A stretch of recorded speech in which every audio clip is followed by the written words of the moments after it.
Hello everybody, this is Mr. Barry coming to you live from his kitchen table. It's not quite the same as the classroom setting, but we're going to have to go give this a try. First and foremost, hope everybody has had a safe break away. Um, yeah, hope you guys are refreshed and ready to get back to your schoolwork. So without further ado, let's get back to the grind. Okay, so we're going to pick up kind of where we left off. We're going to be multiplying those polynomials. And remember, polynomial is a very broad term. Okay, there are different types of polynomials. Okay. A polynomial with one term is called a monomial, if you'll remember back to your notes. If we get back into a polynomial with two terms, that's what we're going to be dealing with first, and that is what we call binomials. Okay, and then trinomials have three or more terms. Well, actually, just three terms, I'm sorry. All right, so what we're going to be doing first is we're going to be multiplying two binomials together by using this FOIL method. Okay, so for example here, now you'll have to ignore the noises because I'm having to punch on my laptop here, so just bear with me. Okay, so for example here, if we have m plus 4 and m plus 1, okay, we have two binomials that are being multiplied together. Okay, so we're going to use this FOIL method to multiply them together basically. Okay, so I'm going to switch colors here, and here we go. Okay, so first, we're looking at the number or the variable that occurs first in both of those binomials. Okay, so here we have an m and an m and an m. Okay, so we're going to multiply those together, and that's going to be our f. Okay, that's how we're going to get our f. Okay, so m times m is going to give me an m squared. Okay, now I'm going to go to the outside number. Okay, so I'm still going to stick with this m here, but I'm going to multiply it by this outside number over here. Okay, so m times 1 is just going to give me plus 1m. Alright, so now let's switch to another color. Let's go the inside numbers. So we're looking at a positive 4 times m being multiplied together. That's how we're going to get our I. Okay, so 4 times m is just going to be simply 4m. Okay, and then the L. You're going to multiply those last two numbers that we see together. Okay, so we have a 4 times 1, which is positive 4. Okay, so then after we go ahead and after we FOIL that out, I kind of alluded to it already, but we are going to combine those like terms. So any terms that we see are the same, we can go ahead and combine those together.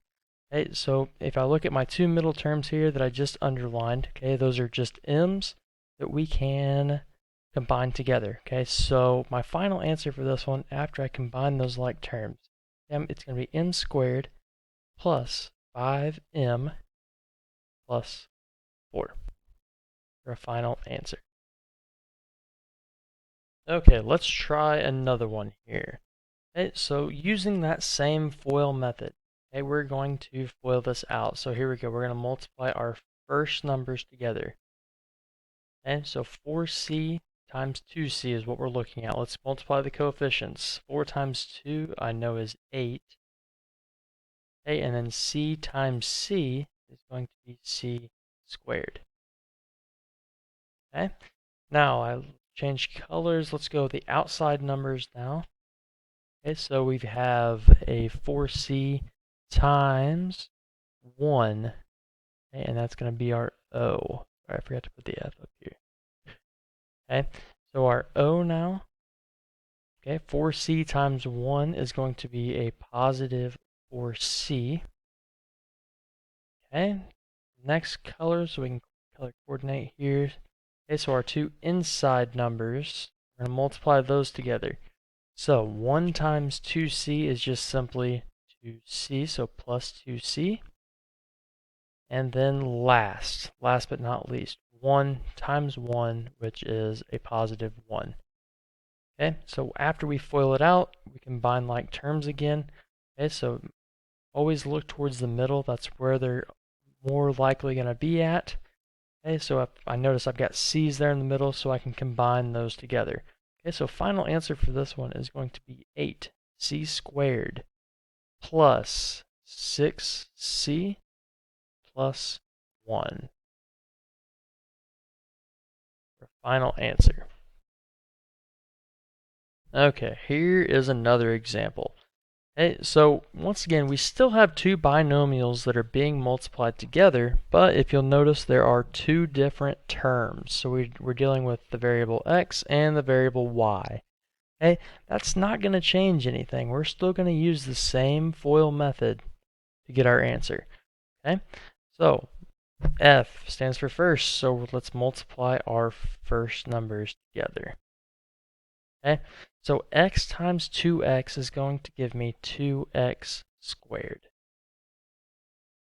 Okay, now I do outside. Okay, so I'm looking at the outside numbers here. Okay, so x times negative 1y. Okay, remember there's always an implied value 1 in front of a variable. Okay, so x times negative 1y is just going to be negative x y. Okay, it's the same thing. Okay, now let's go change colors. Let's go inside now. Okay, inside I'm looking at negative 1y times 2x. So negative 1y times 2x. Okay, and that's going to give me, well, multiply the coefficients, the numbers out in front first. Negative 1 times 2 is negative 2. Okay, then x times y, like that.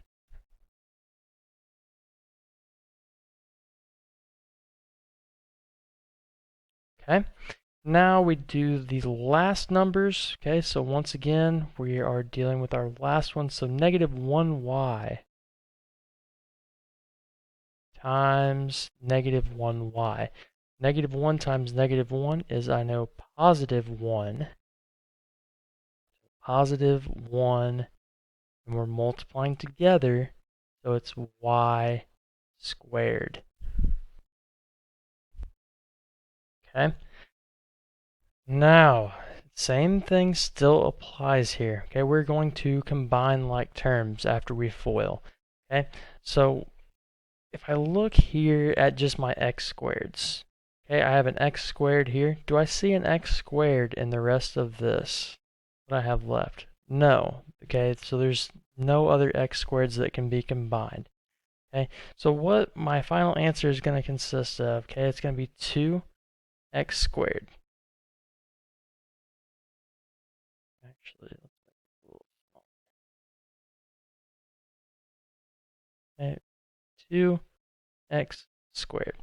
Okay, then I'm going to look at my middle terms here.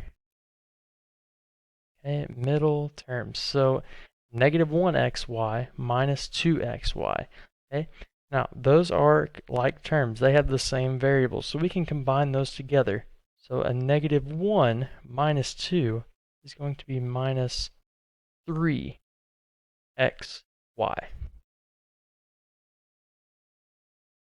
Okay, and then lastly, this last term right here. Okay, I don't see any other y squareds that can be combined with it, so I just add that on the end. So plus 1y squared for my final answer. That was a terrible box, Mr. Berry. I would apologize. There we go.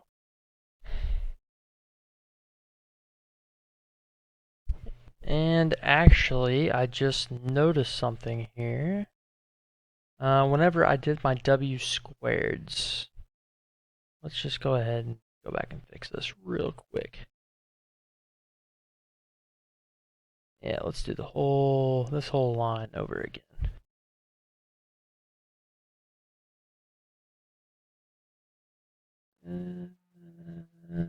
There we go. Okay, so whenever we go back here, okay, just always start with the highest exponent, like I always said. Okay, so we'll start with the w cubed, and there's no other w cubed, so it's going to stand alone. Alright, so then I'm going to get back, go to the next highest exponent, which is going to be w squared. Okay, here's where I messed up earlier. But here we go. 3 plus 4 is going to give me positive 7, and it's still w squared. Okay, and then I go to my w's. So right here, w and a w. Negative 6 plus 12 is going to be a positive 6w. And then a minus 24 on the end for a final answer. Alright, I hope this video was able to help some of you. If you have any other questions, feel free to get a hold of me on Remind or just send me an email, whichever is most convenient for you all. Anyway, make sure you keep checking your reminds, as I'll be sending out information whenever it gets to that time. Okay, have a great day. See you all later.